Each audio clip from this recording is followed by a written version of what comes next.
अस्सलाम वालेकुम दोस्तों, समान एग्रीकल्चर च वेलकम करते हैं। माशाअल्लाह असीं मौजूद हाँ न्यू इतफाक मिशन शॉप दे ते शहजाद ट्रेडर वाले ते गंदम की लाइव बोली शुरू हो चुकी है। आप देखते हैं आ ढेरी माशाअल्लाह बिल्कुल साफ सुथरी कणक नज़र आ रही है। चंगे जिमीदार की कणक माशाअल्लाह बिल्कुल साफ सुथरी है। देखते हैं की रेट बिक रही है।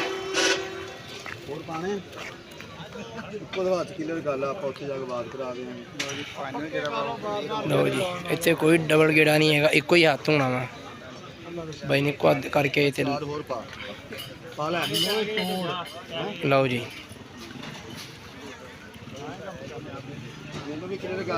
गलती ना हो जाए काम चार बाग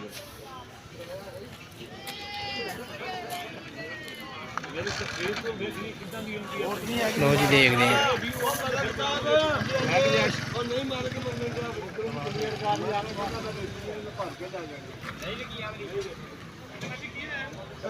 मालक नहीं बनिया।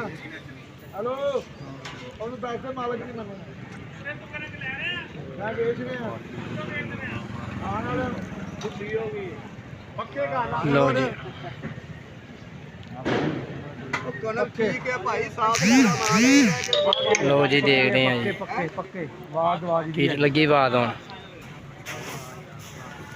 बात होन जी माशाअल्लाह साफ सुथरी कणक चेक करा भाई, कणक चेक करो जी। हाँ बिल्कुल साफ सुथरी कणक है भाई उधरों हाथ लल्ला इधरों आवाज